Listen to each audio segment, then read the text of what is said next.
Olá, parece que finalmente vamos lhes dar descanso. Estamos gravando aquilo que eu espero que seja o último vídeo da série Decifrando a Bíblia. Ali está o material do penúltimo. Aqui está o material deste último. Agora o ataque vai ser a Igreja de Satanás, a sinagoga do diabo, chefiada pelos discípulos de Esdras, cujo chefe é Lord Nathaniel, barão de Rothschild, criador desse vírus. Vou provar isso documentalmente na série Cristianismo Exoteropolítico, com os documentos que ele registrou a patente do vírus Covid-19 no escritório de registros de patentes. Peter de Richard e Richard de Richard, os dois. Tenho a série completa de registros, ele renovando cada vez. Começou em 1964, a primeira pesquisa, o primeiro registro, e vai até quando o vírus atingiu a letalidade que ele desejava. Tenho isto como documento e vou mostrar a vocês. Então, vamos, isso fica para o próximo, né? Próxima série, Cristianismo Exoteropolítico. Hoje, vamos mostrar agora a última arma, a última batalha. Tendo tentado de todas as maneiras desmoralizar o cristianismo, diminuir a importância da figura de Jesus Cristo, o chefe do movimento racionalista ateu do século XVIII, no leito de morte, disse: pensávamos que destruiríamos a igreja cristã, católica, ele era ex-católico, foi excomungado. Mas o que fizemos? Fechamos seminários, é verdade. Muitos perderam a fé, mas no final das contas construímos novas igrejas de Cristo. Nas palavras dele, ao pé da letra, fabricamos pedras de cantaria, ele era maçom. Pedra de cantaria quer dizer canteiros de onde se extraíam pedras para a construção das grandes construções que eram feitas em pedra. Fabricamos pedras de cantaria para fabricar novas igrejas. Ele morreu dizendo essas palavras, sem se arrepender. Portanto, se Deus não teve misericórdia da alma dele, pelo julgamento, ele não está bem. Entretanto, vamos agora ver como isso foi feito em detalhes. A última investida. Já disse a vocês que aqui está. Conseguiram fazer um truque, os autores, dois irmãos geniais. Eu tenho aqui em vídeo 3, já tenho 4, e aqui um livro onde os especialistas comentam o que é Matrix, a resistência. Vivemos na maior prisão a céu aberto do mundo, diz aqui Morpheus a Neo.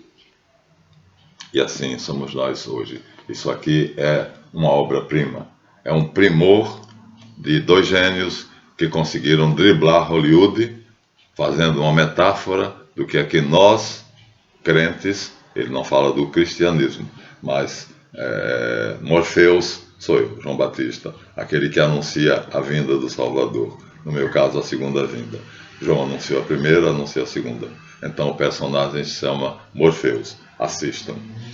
O Cristo, Jesus, é simbolizado por Neo, cujo nome de batismo ele é um hacker. Então ele entra no computador e de repente o computador dele é invadido por uma voz que manda ele fazer determinadas coisas porque ele foi encontrado. O nome dele é, segundo Smith, que é o agente da sociedade secreta que protege a Cahal, a cidade do diabo, a Matrix, que eles, escondidos em Sião, no Monte Sião, procuram tirar de lá as pessoas que estão aprisionadas nesse sistema maligno. Então, Smith chama ele de Mr. Anderson. Mr. Anderson, Senhor Anderson. Que coisa curiosa, veja como o filme é claro. Ander vem de andros, grego, que quer dizer homem, andros. Son vem do inglês, que quer dizer filho. Filho do homem, já disse aqui uma vez, é um dos títulos preferidos por Jesus Cristo. Então é claro que Nil é, na verdade, a figura de Jesus, simbolicamente colocada dentro dessa obra genial, que Morfeus é a figura de João Batista, que procurava no filme uma aventura maravilhosamente bem feita, cinematograficamente, comercialmente cheia de efeitos para poder agradar o público que não iria se fosse apenas a Paixão de Cristo, se bem que a Paixão de Cristo de Mel Gibson conseguiu milhões e milhões, não só na primeira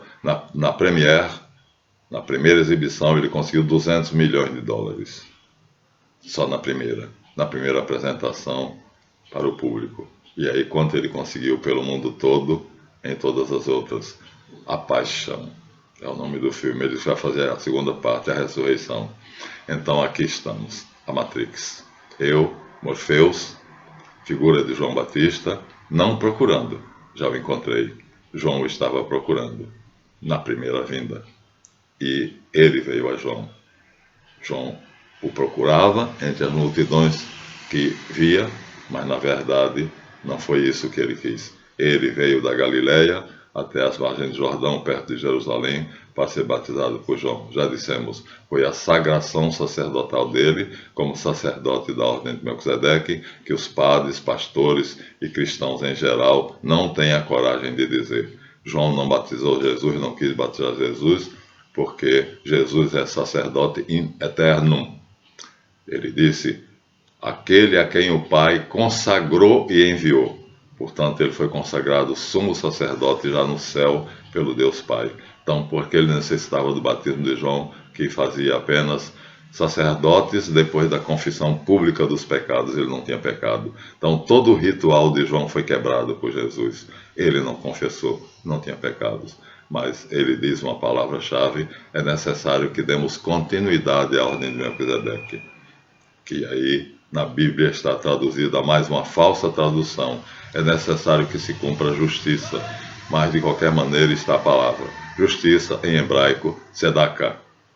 Olha, o nome do chefe da ordem de Melquisedeque, do criador, era Tzadek. Comparem Tzadek com Tzedakah. E vocês verão que João entendeu perfeitamente, porque o último descendente consanguíneo tinha morrido, Onias IV, sem deixar herdeiros. E o penúltimo, Onias III, tinha sido assassinado. Então os dois últimos consanguíneos tinham morrido, e a ordem tinha ficado sem cabeça. E aí os essênios esperavam agora, era o nome usado pela ordem, essênios, assideus, nazireus,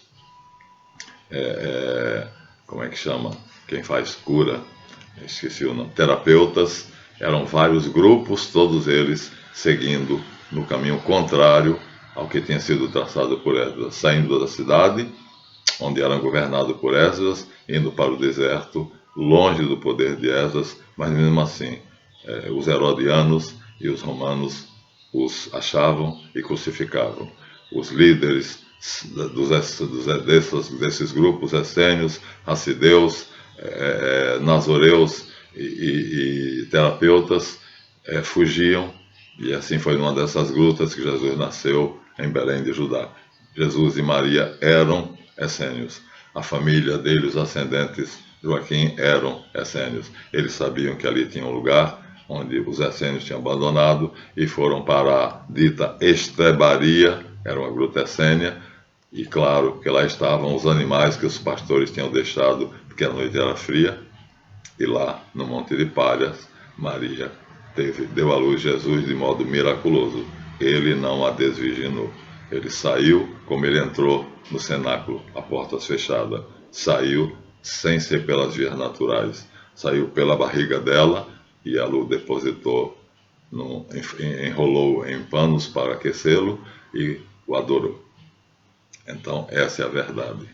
Então, Jesus, aqui, Nil, na verdade, é uma aventura maravilhosa que mostra como é que é feita a verdadeira iniciação daquele que, como eu, entrou na maçonaria, conhece as sociedades secretas, assim Nil faz, mas acima de todas as sociedades secretas está a Sagrada Ordem de Melquisedeque, Maleque Tzedek, que é a herdeira direta da sociedade patriarcal monoteísta, a primeira sociedade secreta do mundo. Então, aqui está a resistência. Assistam, vale a pena. Não sei se terminarei esse vídeo, já perdi 10 minutos nessa introdução. Vamos lá então. A última cartada era destruir a igreja usando a ciência. Para isso, inicialmente, a editora Abril Cultural fez essa coleção que eu tenho, vai voltar para a minha estante, né? Só tenho aqui 2 volumes, mas esse é o que eu preciso. Esse é o resumo de todos os outros, ó. Aqui tem todos os pensadores, todos.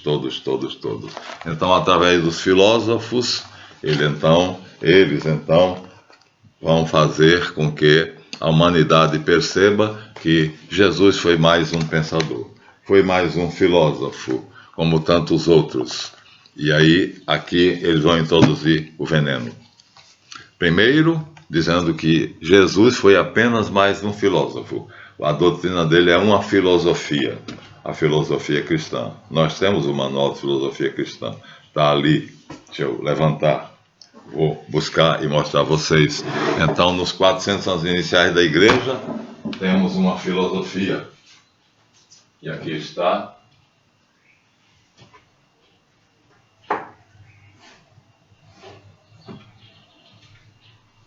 Vai encontrar.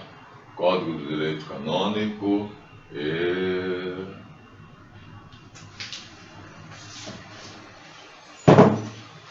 Aqui está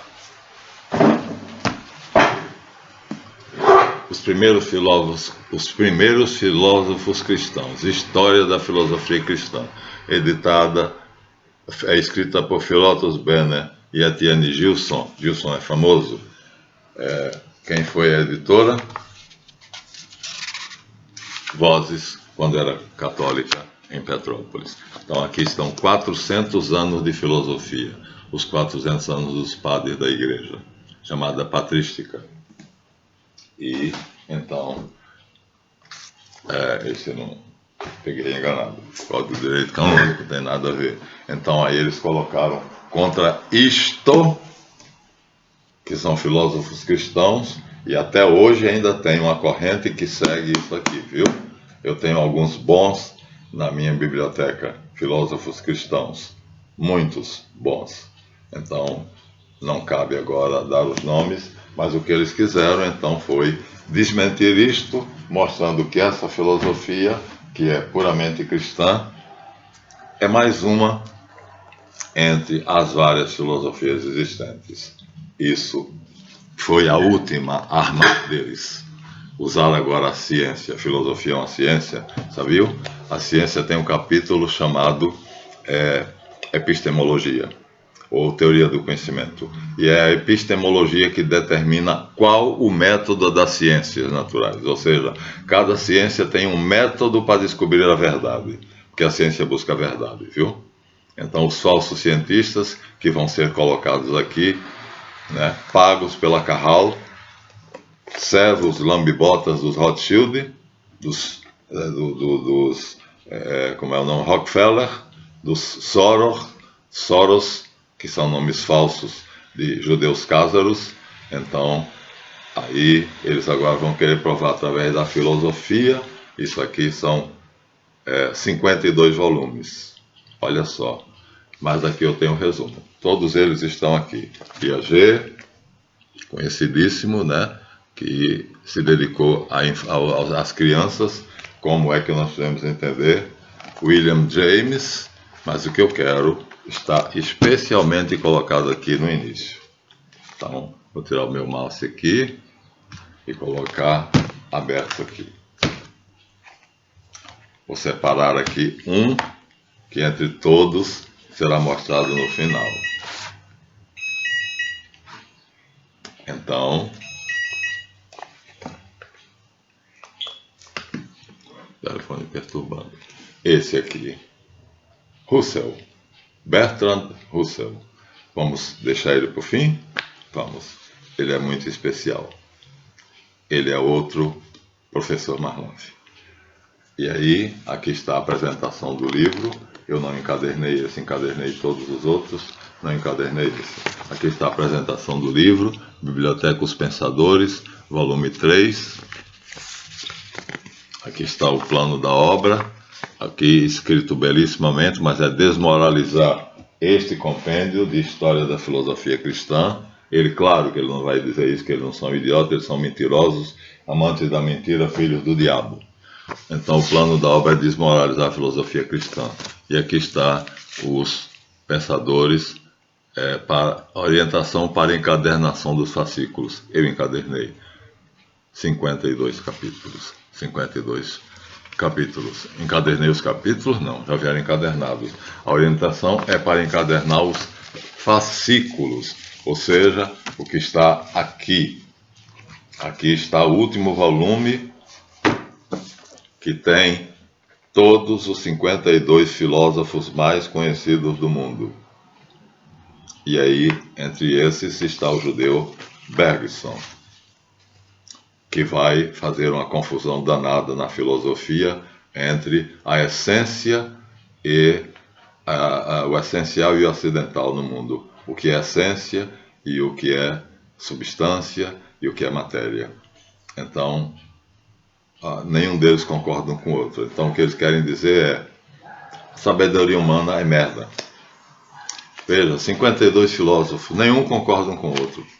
Cada um desses 52 filósofos apresentou uma teoria, e cada outro, contra essa teoria apresentada por aquele que ele leu, apresentou outra teoria. Esse é outro judeu, Levi Strauss, apresentando o construtivismo que revolucionou a educação.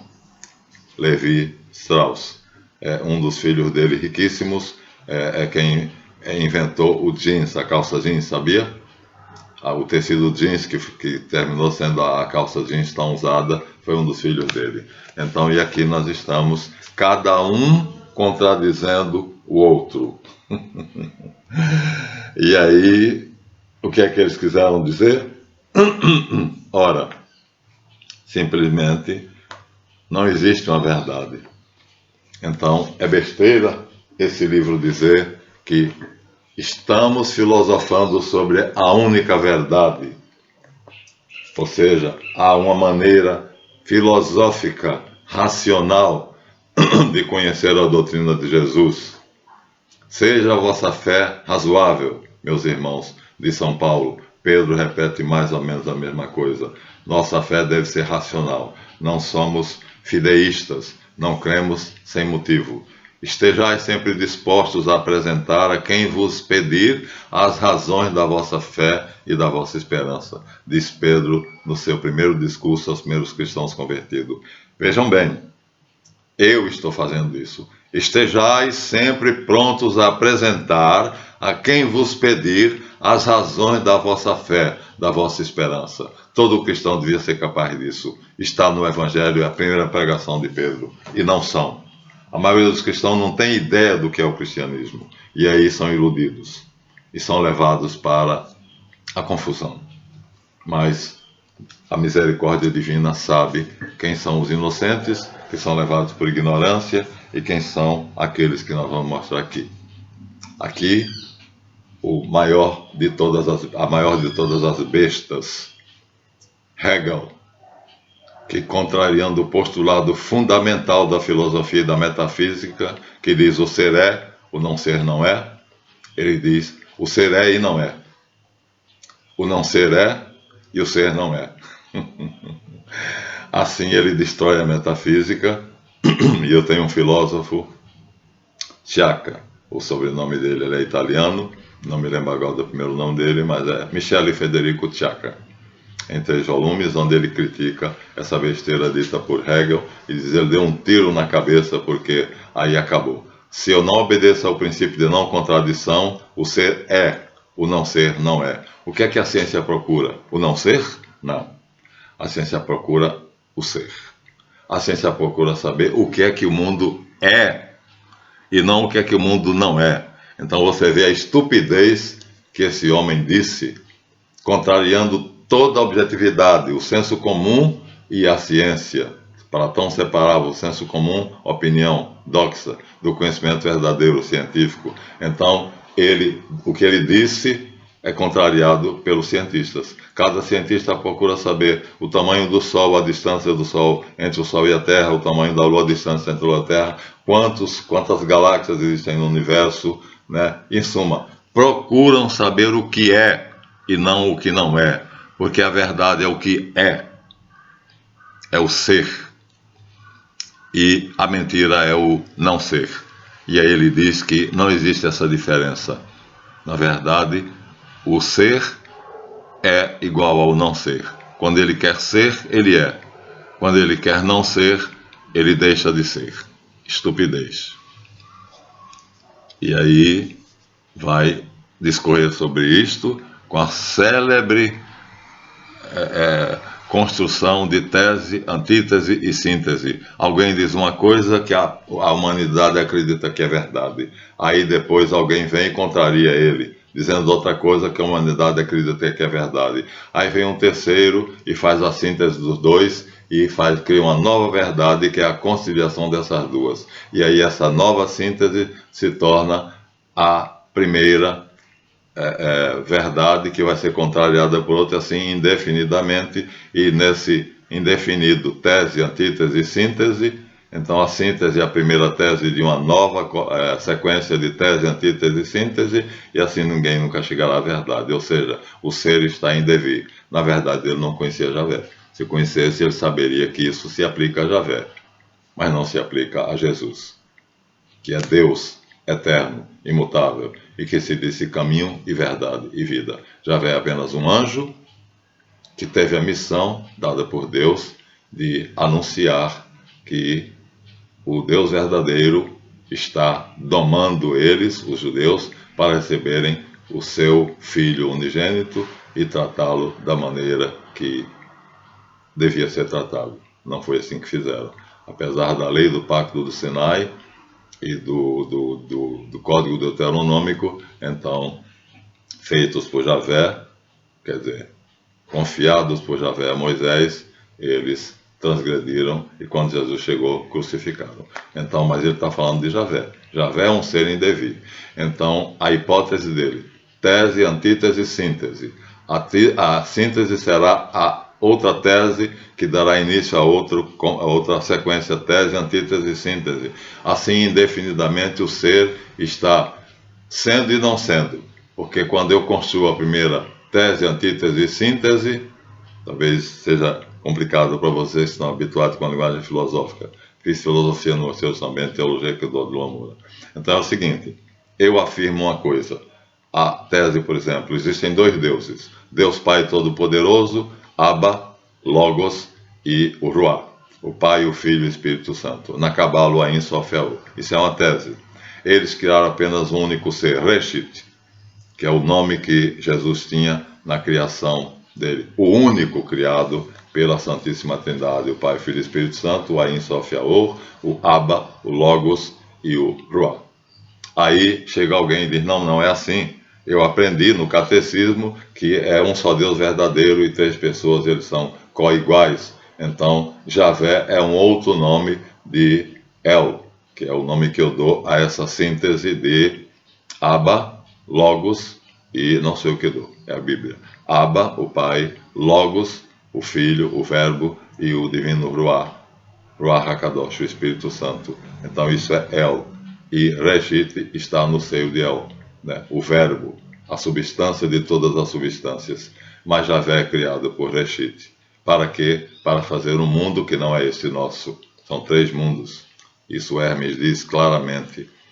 Eu estudei hermetismo exatamente para poder dominar todas as ciências e ensinar a verdade com posse e domínio de todo o conhecimento humano. Todo não, que eu não entendo muito de matemática, agora vou dizer isso, porque Bertrand Russell é matemático. E eu vou fazer o possível e usar o máximo da minha inteligência para sintetizar como ele destruiu Hegel, Bergson, Comte, que dizia que A ciência só devia se preocupar com o que é percebido pelos sentidos, o que tem peso e medida. Portanto, a fé não serve para nada, é titica de cavalo. Nietzsche, que dizia que o homem que perdoa é um fraco. Na verdade, nós temos que ser os super-homens, ou seja, não ter misericórdia do próximo. É o que a nova ordem mundial está fazendo, é o que Hitler fez. Então, a nova ordem mundial está continuando a obra de Adolf Hitler, portanto, um dos anticristos. E o anticristo atual, né, não se chama Hitler, mas usa os mesmos métodos. Está fazendo a limpeza étnica, matando os pobres, os que dão despesa ao Estado, isso Hitler fez claramente, né, mandando para os fornos crematórios, e a nova ordem mundial está fazendo isso através da peste, das guerras, e agora vai fazer através da fome, segundo denúncia da Micheline, uma das donas da firma Micheline, multinacional, que assistiu à Conferência Econômica de Davos. Então ele diz: não tenham piedade do outro. Enquanto Jesus diz: amai-vos uns aos outros, né? Misericórdia eu quero e não sacrifício. Ele vai, com esse bigodão dele, dizer que isso, ele é completamente um anticristo, viu? Ele é um anticristo, porque ele diz claramente: Jesus Cristo tornou o homem efeminado, uma fêmeazinha, uma mulherzinha que é sentimental e aí se compadece do próximo. Sejam homens, sejam feras, na vida é uma selva, e nessa selva, né, a fera mata outra fera, e a fera mais poderosa é quem domina as outras feras, mas também poderosas, e as feras que não são poderosas eles devoram. Essa é a teoria de Nietzsche. Endeusado por Karnal e pela maior, eu vi a conferência, foi muito boa, a maior perita em Nietzsche, de lá da Europa, numa videoconferência com Karnal, explicando qual é a obra de Nietzsche. Mas é isso, resume-se a isso. O mundo deve ser dos mais fortes, os mais fracos devem perecer. Agora está sendo posto em prática isto. Hitler já tinha seguido isto, né? Ele seguia Nietzsche, e agora todo anticristo segue Nietzsche. Matar os fracos, manter os fortes perto deles. O que se chama Bispo Edir Macedo fez uma série que é uma pena que não seja à venda, Apocalipse, onde ele conta exatamente como a coisa está sendo feita. Ele tem acesso à agenda e ele está no filme Apocalipse. Quem assistiu, é um filme, ele transformou em novela, eu assisti e assisti maravilhado de ver como é que ele colocou ali à nossa disposição a agenda que dita Illuminati, mas não sei se a palavra Illuminati é certa. Então aqui está outro anticristo. Então tem 3. Esse daqui, vários, né?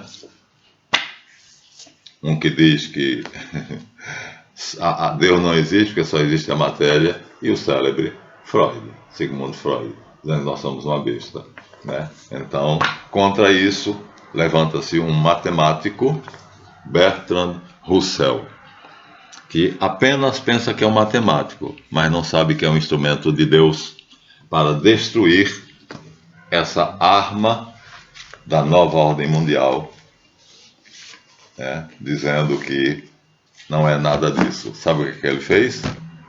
Vou dizer a vocês. Deus me dê a capacidade, que eu não sou bom em matemática. Aqui não há erro. Ele inventou, ele criou uma nova forma de lógica.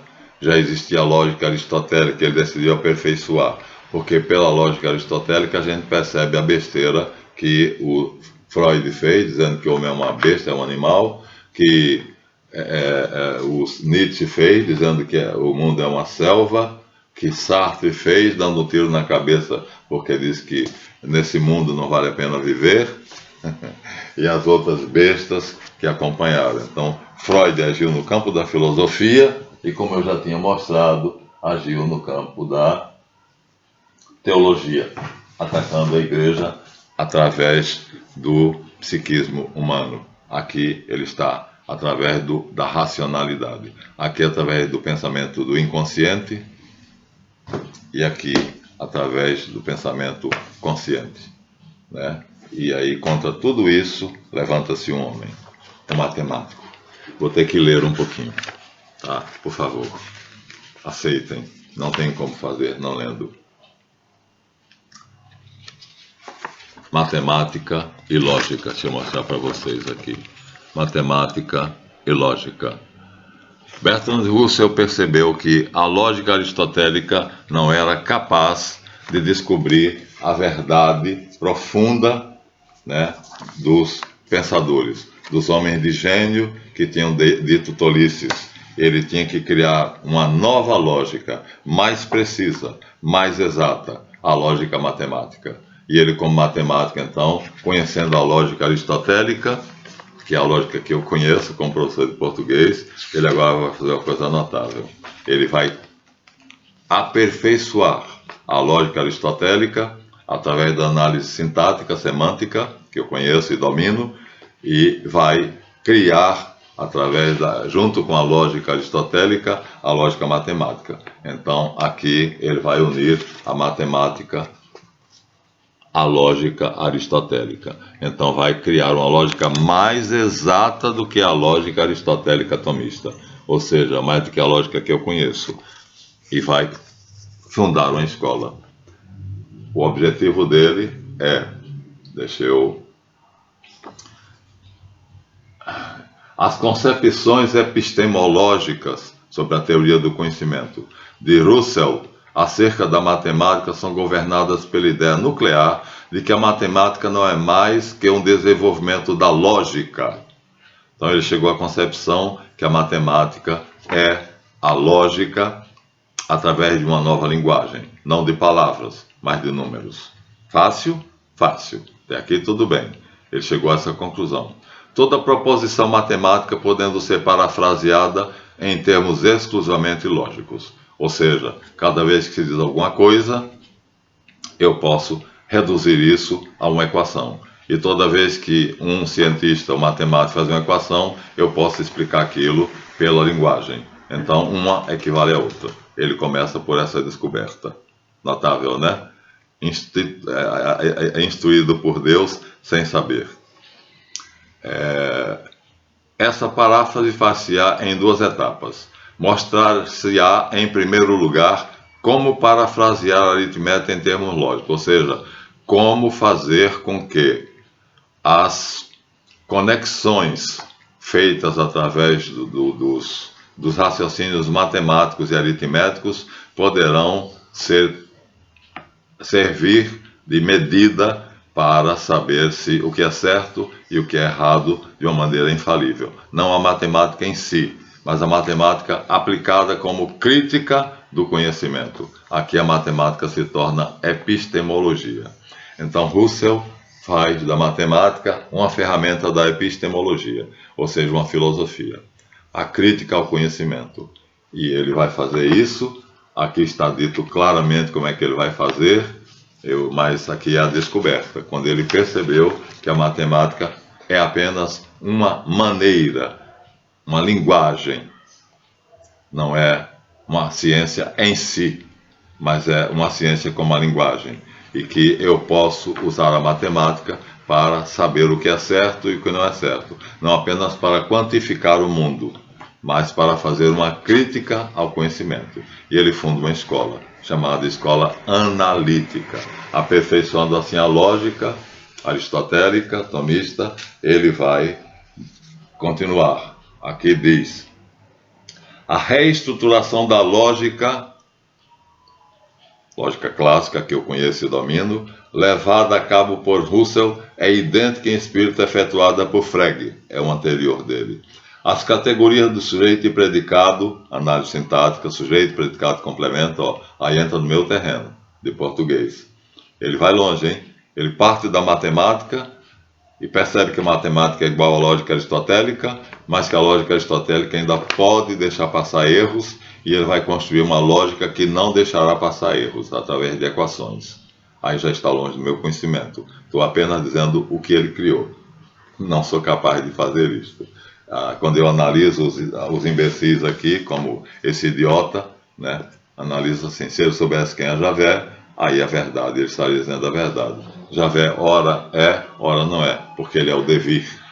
Ele se torna, enquanto que o Deus Pai Todo-Poderoso é imutável, é o ser dos seres, sem mudança, né? É o movimento sem mudança. E então, vamos encontrar agora aqui como ele vai fazer essa. Ele descobre que a matemática pode ser um instrumento aperfeiçoador da lógica aristotélica, e ele vai fazer isso, reestruturando a lógica, o que já tinha sido começada por um outro filósofo matemático chamado Frege, de 1848 a 1926, depois da Revolução Francesa já. Então a Revolução Francesa já tinha provado que ser crente é ser idiota, e esse idiota aqui faz essa afirmação, e esse outro idiota aqui faz essa afirmação. Você crê? Então você é um tolo, você é um trouxa. E Freud diz, para de crer, só existe uma coisa em que você deve crer, que você tem que ter prazer, sexo à vontade, comida gostosa à vontade. E aí ele vai dizer agora se ele vai inventar, ele vai criar a lógica matemática sem deixar de lado a lógica aristotélica, e vai aperfeiçoar. Um outro antes dele, chamado Frege, no ano 1848 a 1925, já tinha feito uma tentativa. As categorias do sujeito e predicado, o que é que nós temos? Quando eu digo Neymar chuta a bola, Neymar é o sujeito, chuta é o predicado, chuta a bola, mas no núcleo do predicado é chuta, e a bola é o objeto direto. Então, sujeito, predicado e complemento. O complemento pode ser objeto ou pode ser predicativo. O complemento pode ser direto ou indireto, e o predicativo é a qualidade do sujeito. Isso eu domino perfeitamente. Então, através dessa análise sintática, que ele, como matemático, domina, mas ele domina a minha ciência, e eu não domino a ciência dele. Ele, então, está aqui mostrando como é que ele, através da análise sintática, sujeito, predicado e complemento, ele vai perceber o que há de errado na filosofia de Nietzsche, ou na filosofia de Hegel, a de Comte, e em todos os 52. Mas aqui ele está apenas criando a teoria ainda. Então, primeiro, análise sintática. Pelas categorias sujeito e predicado, cedem lugar ao argumento e função proposicional. Então, juízos universais, particulares e singulares são formulados em termos de uma teoria de quantificação. Tudo vai ser agora quantificado, ou seja, matematicamente examinado. E assim ele está agora criando uma lógica matemática que não destrói a lógica aristotélica, mas usa também a análise sintática, que é chamada análise lógica, sabiam? Existem em gramática duas análises, a análise gramatical e três, na verdade. Análise gramatical, análise lógica e análise semântica. A maioria das pessoas, só o professor sabe o que é análise semântica. Então aqui eu tenho criticado muita gente que não conhece análise semântica, e aí tem dito bobagens. Tem três análises: análise lógica ou sintática, análise gramatical, que é a análise das categorias gramaticais, e a análise semântica, que só é dado para os professores da universidade. Ele aqui vai pegar isto, ele vai pegar a lógica aristotélica e vai pegar uma proposição clássica, né? Empédocles de Agrigento disse: todos os habitantes de Agrigento são mentirosos. Ora, Empédocles de Agrigento é em Agrigento. Se ele diz todos os habitantes de Agrigento são mentirosos, ele, sendo um habitante de Agrigento, é mentiroso. Então é uma proposição falsa, não pode ser confiável. Por quê? Isso é lógica ainda aristotélica. Porque se eu digo todo homem é mentiroso, eu sou homem, eu me incluo entre os homens. Então, se eu digo todo homem é mentiroso, eu estou dizendo que eu sou mentiroso. Agora, como é que você vai confiar? Se eu digo que todo homem é mentiroso, eu estou dizendo que eu também sou mentiroso. Ora, então eu posso estar dizendo uma mentira, já que eu sou mentiroso. Viram como a lógica é uma ferramenta útil para criticar, para dizer o que eu disse a vocês, essa besta, esse animal, esse agente do anticristo, tudo eu cheguei a essa conclusão através da análise lógica, da análise semântica, da análise sintática. Mas Bertrand Russell vai chegar a outra lógica, a lógica matemática. E aí ele vai criar os átomos dessa nova lógica, ou seja, equações que transformarão o discurso, que já são analisados pela análise semântica que ele conhece, pela análise sintática e pela análise lógica, da lógica aristotélica. Ele agora vai juntar tudo isso e criar uma lógica mais férrea, mais exata, que é a lógica matemática. E aí, com essa nova ferramenta, que eu não saberia explicar, ele aí cria uma ferramenta que se chama filosofia analítica. E com essa filosofia analítica, ele critica todos os pensadores, que ele chama filosofia continental.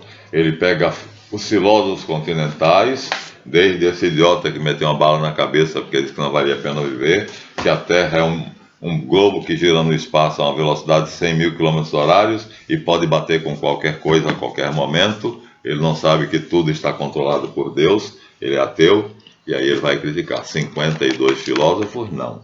Ele vai vir desde lá, o início da filosofia, até cá, um trabalho de gigante. Para isso ele cria um círculo chamado o Círculo de Viena. E no Círculo de Viena ele introduz essa ideia. O Círculo de Viena são um círculo de estudiosos da filosofia, mas da filosofia continental, ou seja, dessa que está aqui. E ele vai dizer a eles: vamos dar uma olhada neles através da lógica matemática. E aí o círculo aceita. E aí o que é que acontece? Não fica um de pé. Cai Aristóteles, cai Platão, cai Sócrates, cai todos os filósofos. Toda a filosofia pagã está cheia de erros. Erros de análise lógica, erros de análise semântica, erros de análise gramatical. Pronto. Aí, agora, o diabo sabe que está com um adversário grande, porque ele quis usar isso para destruir isto. Falhou. Falhou por causa de um homem escolhido por Deus para criar uma nova lógica, porque a lógica aristotélica, a lógica semântica e a análise sintática não conseguia provar definitivamente que como esses filósofos chamados filosofia continental e os outros estão errados. E a nova ferramenta criada por Bertrand Russell consegue. Ele e o Círculo de Viena, criando a filosofia analítica, submetem todos os filósofos, um por um, o trabalho de todos eles, sintetizam e submetem a análise da análise lógica, da análise semântica e da lógica matemática, e percebem que todos erraram. Nenhum deles disse a verdade. Por isso que há tantos. Porque um percebe a mentira do outro, e aí vai contraditar aquela mentira, dizendo outra mentira. E aí ele prova que o que está errado é isso aqui. 52 volumes que vão chegar à minha estante, e eu vou colocar ali belíssimos, todos encadernados. Aqui está, esse daqui está já muito maltratado, porque eu uso muito, porque aqui tem em fascículos, e enquanto os outros são livros. Então, esse fascículo já não está, os pensadores já está meio apagadinho. Nos outros aparece bem claro, os pensadores. Abril Cultural de Vitor Tivita, que faz parte da bandidagem internacional. A editora Abril, cujo principal representante é um falso teólogo chamado Chitarese, que prega um evangelho que é gnóstico, que duvida se Jesus é o Cristo ou se Jesus é Deus, mas é citado pela revista Super Interessante, pela revista Galileu, da Abril, tudo da Abril, e aí ele é sempre entrevistado. Quando o assunto é Jesus, ele é o entrevistado, porque é ele que conhece a gnose, é ele que é mestre da gnose, e ele tem um canal no YouTube. Querem ver? Vá lá, procure Chitarese, e você vai ver o que é que ele diz de Jesus Cristo. Barbaridades. Então, formado em teologia, professor de teologia de universidade, que eu não sei, mas é famosa, não sei se é a PUC, não sei se é a Universidade de São Paulo, não sei, mas é uma universidade famosa. Então, Chevitarese é o nome do animal. Vejam lá o que ele diz sobre Jesus Cristo, sobre a igreja, sobre o cristianismo. Então, daí, Karnal e outros ateus vão tirar a argumentação. Mas olha só, não deu certo. Através da nova lógica matemática criada por Bertrand Russell, que, como eu disse a vocês, vou revisar assim rapidinho para vocês verem. Começa percebendo, intuindo que as construções humanas, aquilo que nós falamos, tudo são construções lógicas, né? Eu tenho que viver segundo a lógica, eu tenho que fazer uma afirmação lógica. Eu estou dentro de uma sala e nessa sala tem objetos que eu estou usando para gravar os meus vídeos. Isso é uma afirmação que, se vocês submeterem a um raciocínio lógico, criterioso, vão perceber que é verdade. Então tudo começa aqui. Tudo que eu falo tem que haver uma correspondência entre a verdade objetiva e o meu discurso. A isso ele chama de construção lógica. Mas ele vai perceber mais, ele vai adiante, ele vai perceber que a matemática não deve ser uma ciência em si, ela deve ser lógica, ela deve servir de ferramenta à epistemologia, a teoria do conhecimento. Ela deve ser capaz de criticar, tanto quanto a lógica, se algo que alguém disse é verdadeiro ou mentiroso. E ele vai submeter, vai criar essa ferramenta chamada filosofia analítica. Aqui está dito em linguagem matemática, como foi que ele fez isso. Não vou me arriscar aí fundo, porque meu hemisfério, meu frontal funciona maravilhosamente, que é o criativo, linguístico, simbólico, e o esquerdo, que é o matemático, não tem o mesmo desenvolvimento. Então Deus me deu apenas aquilo que ele quis. Mas a esse homem, ele deu a capacidade dos dois hemisférios. Então, tanto o frontal esquerdo quanto o frontal direito dele funcionam a 100 mil quilômetros por hora. Ele aí vai estruturar, reestruturar, sistematizar e unir a lógica aristotélica, a análise lógica, a análise semântica, e juntando tudo isso, ele vai criar a lógica matemática. E com a lógica matemática, propõe ao Círculo de Viena, que são estudiosos de filosofia, a submeter tudo isso aqui à análise da lógica das três. Eles farão as três análises. Farão a análise segundo a lógica aristotélica, segundo a análise lógica, sujeito, predicado e complemento, e farão a análise semântica, que ele, como professor, como mestre, ele conhece, e vão finalmente fazer a análise pela lógica matemática, e vão dizer uma porção de burrices. A batalha, então, foi perdida. Mais uma vez, vencemos. Está aqui o herói, Bertrand Russell, que, infelizmente, está enquadrado aqui entre esses filósofos que Vitor Civita colocou, mas tem um lugar à parte. Não pertence a eles, porque ele faz a prova conclusiva, usando todas as ferramentas da epistemologia, da teoria do conhecimento, que a inteligência humana não tem capacidade de chegar à verdade. Não tem. O fundador da filosofia, que se chamou Tales de Mileto, acreditou que tinha. E aí fundou as ciências. Pela primeira vez, um homem ousava desafiar Deus. Dizia: não acredito mais na revelação, eu quero saber por minha própria inteligência, pela ciência. E ele fundou a ciência, chamada filosofia depois, por Pitágoras. E aí ele diz: não, a inteligência humana não tem, porque tudo que o Círculo de Viena examinou, toda a filosofia continental está errada, cheia de erros, imensos erros, contradições. Então, perderam a batalha. Bertrand Russell fez desmoronar. Mas nenhuma universidade do mundo quis saber da filosofia analítica. Nenhuma. Eu tenho uma entrevista de um filósofo analista que saiu do Círculo de Viena e foi convencer ao reitor da Universidade de Lisboa, ele era português, de colocar ele na cátedra de filosofia analítica dentro do programa de filosofia, e o reitor, que é lá, sabia que toda a universidade é dominada pelo sistema mundial de vigilância. Aí o reitor da Universidade de Lisboa disse: não, meu filho, aqui nós não temos isso, não precisamos disso. Já temos filósofos suficientes para ensinar filosofia, mais um. Não, não é mais um.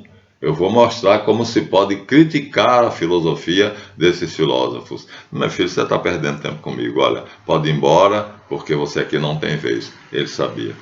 Se entra a filosofia analítica, estudem, tá? Se vocês entrarem no Google e procurarem filosofia analítica, vocês vão encontrar tudo detalhadamente. Não há uma universidade no mundo, nem as católicas, nem o canalha do Chevy Tarese, que é outro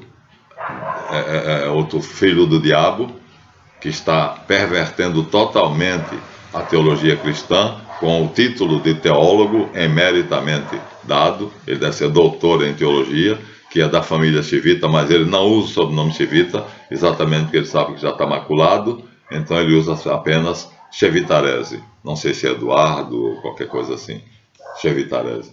Mas ele é Chivita, participa da família Chivita, e ele não usa. E aí, nenhuma universidade do mundo aceitou a filosofia analítica, porque desabaria. Todas as filosofias desabariam. Então, ela não existe.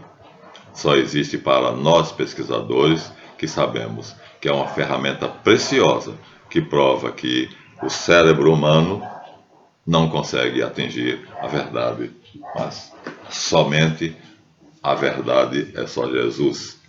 Nós buscamos a verdade, e a verdade é só Jesus. Saiu de Jesus, saiu da verdade. E aí a verdade de Jesus é revelada.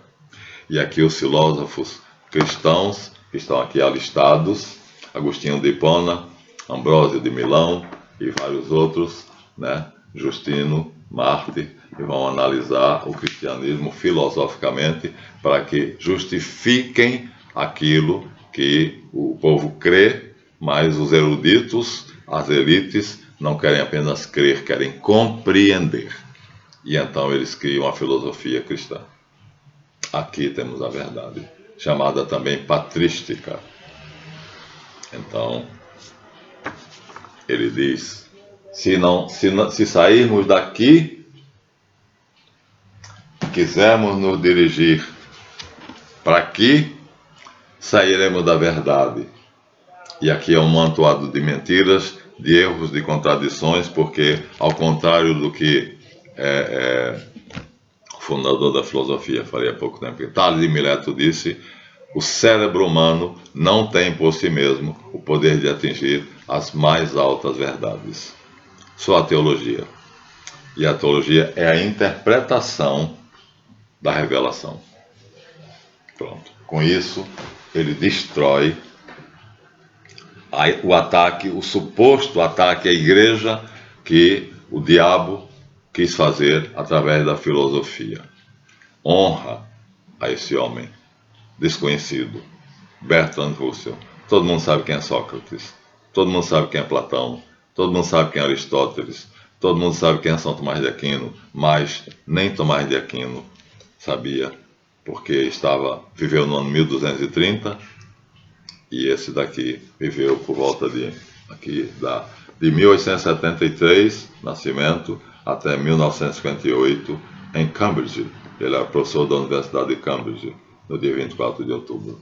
Genial, meu irmão e defensor da verdade, que pela verdade preferiu tornar-se um filósofo desconhecido, e é conhecido como matemático, mas inventou a mais poderosa ferramenta para provar que não houve um ser pensante, na face da terra que fugisse do Evangelho e da verdade dita no cristianismo, analisada vamos dizer assim, de uma maneira racional, lógica e sob um criterioso exame, aí sim, a revelação de Jesus pode ser explicada. Mas saiu daqui, morreu, acabou. Só temos a verdade em Jesus. Saindo de Jesus de Nazaré, 52 volumes não são capazes de dizer o que é a verdade. Perdoe, vou ter que atender a minha esposa, que ela está longe. Meu amor, depois retorno, estou gravando, tá bom? Beijo. E aí, que maravilha, não é? Divulguem o nome desse homem. Busquem, vão no site de busca e procurem filosofia analítica.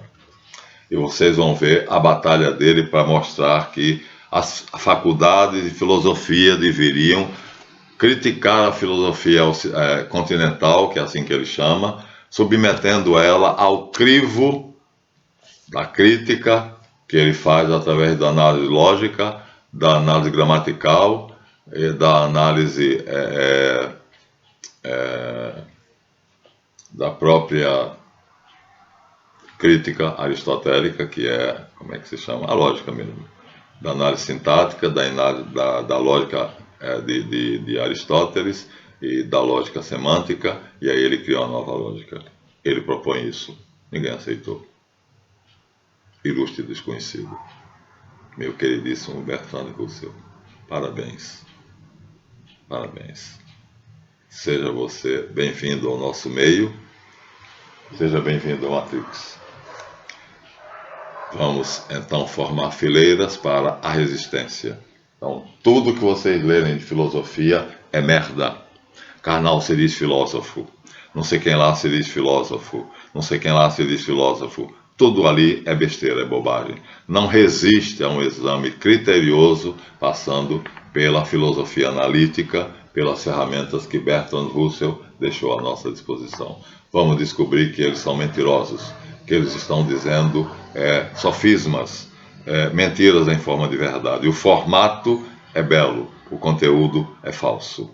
Então, é um belo discurso. Ai, como ele fala bonito. Então, não importa que ele fale bonito. Eu quero que ele fale a verdade. Mas a humanidade, é assim que os políticos são eleitos. Falam bonito, e aí a humanidade vota naquele que fala bonito. E aí elege o desgraçado, corrupto, que fala bonito e financia sua campanha através dos milionários da nova ordem mundial, e assim a política está nas mãos das finanças, e as finanças estão nas mãos dos Rothschild, e os Rothschild governam o mundo, por enquanto, sem dar as caras. Estão fazendo do mundo agora o inferno, que é o reino do anticristo. A peste, a fome e a guerra nos esperam. Primeiro agora, Covid-19. Tenho e vou mostrar a vocês, como eu já disse nesses minutos restantes. Vou repetir, mas não vou poder parar aqui. Apenas vou ter que gravar mais um vídeo, não será mais agora. Então, fica este, mostrando que perderam a primeira batalha. Então, Chevitarese, teólogo, supostamente cristão, mas com o sobrenome Chivita, que ele não usa, porque ele sabe que o nome Chivita está queimado. Todos esses livros aqui foram editados por Vitor Chivita. A coleção Os Pensadores é de Vitor Chivita.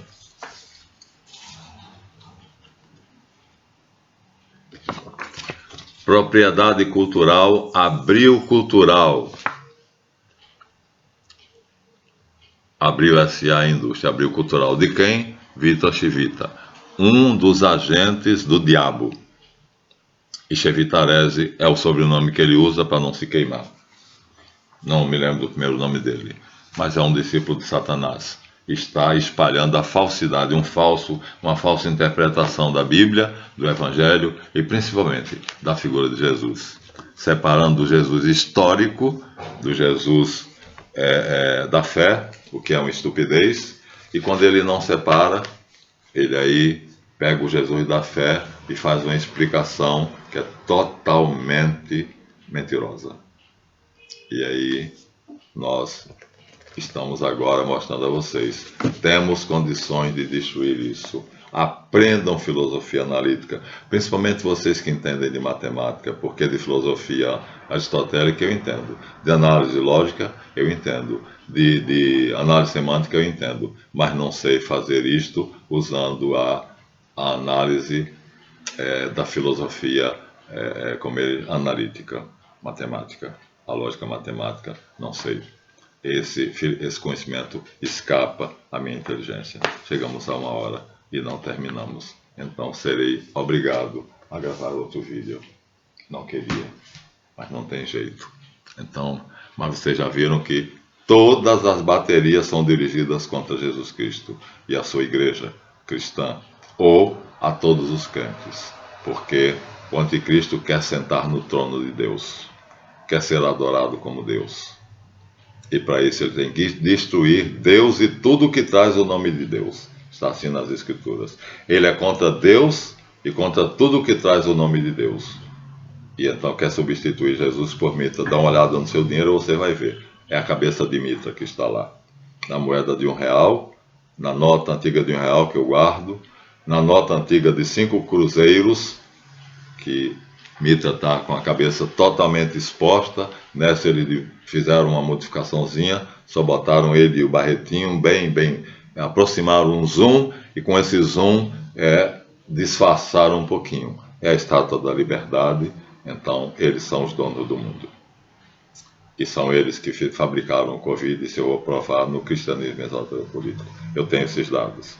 Registraram a patente do Covid como sendo deles. Sabiam? Davi Rockefeller já tinha registrado a patente do vírus Zika como sendo dele. Então eles fabricam os vírus, financiando laboratórios em que cientistas geniais pesquisam os vírus e eles colocam num banco de dados, e esse banco de dados dá o preço do vírus e eles vendem para quem quiser. Então, se um governante na África quiser criar uma virose, como o ébola, é simples. É só ir no banco de vírus. Está lá o preço. Ele compra, se vacina primeiro, depois vacina a corte dele, como fez Xi Jinping, como fez George Soros, como fez Vladimir Putin, como fez Rothschild. Você nunca ouviu falar que um desses caras pegou Covid, né? Não há notícia. São vacinados, e a vacina deles foi feita juntamente com a pesquisa do Covid, a partir de 1964, o primeiro cavaleiro do Apocalipse, dos 7 finais, a peste. Agora vem o segundo, com a conferência de Davos, a fome. O povo vai se sublevar, porque a figura é uma taça. Na parte da taça superior estão os ricos, 10% da humanidade. E nessa parte da taça, que é um filete para baixo, não tem a base. Essa taça está o resto do mundo, os pobres. Então, a parte da copa, eu não estou com a taça aqui, mas se ele faça vocês imaginarem, se ele faça até eu trazer e mostrar. Na próxima, de repente, eu trago e mostro a taça. Então, a copa da taça significa os ricos. E aquele filete que desce da taça onde a gente segura, os pobres. Só haverá essas duas classes. Não haverá a base, que é a burguesia, será eliminada. Essa denúncia é da doutora Maria Pereda, no canal dela. Como é que é? Ela chama Webinário.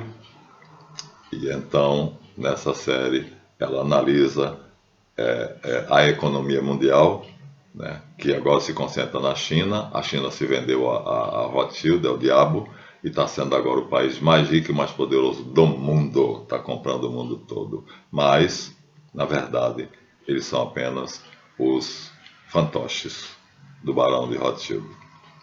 Então vejam esse vídeo até o final e vejam, ganhamos mais uma batalha. Só que nós temos que lutar, temos que sair em campo. Temos que mostrar que Bertrand Russell provou que só existe uma verdade. E essa verdade está em uma única pessoa, Jesus de Nazaré. Yeshu Natsi, o Cristo. E se analisarmos filosoficamente os ditos dele, com critério, com lógica, vamos explicar e vocês vão entender. Mas a igreja omite certas passagens para que vocês não saibam que existe um Deus, El, Pai, Filho e Espírito Santo, e Javé é um Deus menor. É o demiurgo que Platão fala. Criado por Reshit para criar um mundo de provas, é o paraíso, onde Satanás e ele se apresentam ao homem. Isso acontece no céu, antes de nós nascermos. Aquele mito, na verdade, não é simplesmente um mito, é um acontecimento, São Paulo diz isso, e nós escolhemos entre Deus e o diabo. Então já nascemos predestinados. Por Deus, não. A escolha foi nossa. Eu escolhi Cristo. Agora eu vim aqui, como diz Matrix, para compreender porquê e para provar pelas minhas ações que eu escolhi. Se eu escolhi lá o errado, o diabo, tenho aqui na terra a chance de mudar minha escolha. Como Deus é bom. Se eu creio em Jesus Cristo. Se eu escolhi Jesus Cristo, aqui o diabo pode me tentar. A mim tentou 4 vezes. Eu disse 3, mas teve mais uma. 4 vezes. Em todas as 4, eu recebia uma fortuna para renegar Cristo. Graças a Deus, sou pobre de bens, sou rico da graça de Deus. Então, tudo isso está descrito em Matrix. E eles driblaram Hollywood fazendo o filme, que é simbólico, usando o mesmo artifício dele, através de uma simbologia inteligente, mostrando que tudo se resume ao Salvador do mundo. Morfeus e os habitantes de Sião, o Monte Sião, Davi e Melquisedeque, né? Os defensores da liberdade verdadeira, liberdade de pensar, de inteligir, né? Porque liberdade de agir ninguém tem, né? E aí ele descobre Neil, que é o senhor Anderson, o filho do homem, e Neil descobre que é o Cristo. Aí ele faz um artifício, porque Jesus Cristo não descobre que é o Cristo. Se bem que há filósofos, teólogos, que dizem que Jesus só descobriu que era o Cristo no batismo do Jordão. Isso é um absurdo, é uma estupidez. Mas cada um pensa no que quer e crê no que quer. Se é assim que eles querem, assim eles creiam. Nós cremos que Jesus já nasceu Deus. E o Verbo se fez carne e habitou entre nós. Pronto. A concepção virginal de Maria, quando é a ação do Espírito Santo unindo o gameta, um espermatozoide divino criado pelo Espírito Santo, que entra no útero de Maria e a cobre com a sua sombra, ou seja, une-se ao óvulo dela, transformando-se num ovo. E aí a carne de Maria vai ser a carne de Jesus Cristo. Por isso ela tem que ser imaculada. Daí a nossa homenagem e a nossa honra e a nossa devoção à Imaculada Conceição. Significa que ela é sine macula concepta, que ela foi concebida sem a mancha do pecado original, porque da carne dela seria feita a carne de Jesus. E a carne de Jesus não podia ter mancha. A mancha do pecado é lógico. Veja, isso é lógico. Lógica matemática, lógica aristotélica, lógica atomística, lógica semântica. Se a carne de Maria fosse manchada, o óvulo dela teria o pecado original. E aí, quando o divino espermatozoide entrasse, ou ele teria que ir por uma ação especial, né? E foi assim, na verdade, foi assim. Quando ela nasceu de São Joaquim Santana, então o espermatozoide de Joaquim não é o dela. Eu confundi as coisas aqui um pouquinho. O espermatozoide de São Joaquim, quando entra no óvulo de Santana, então ele faz com que o óvulo de Santana produza um milagre. Aquele ser gerado por aqueles 2 homens, aquele homem e aquela mulher, aqueles 2 seres humanos, não se pode dizer 2 homens, porque hoje vão entender diferente, né? Mas só de ideologia dizendo. E ela é concebida sem pecado original, sine macula concepta. Nasceu a Imaculada Conceição, de Immaculée Conception, da medalha milagrosa.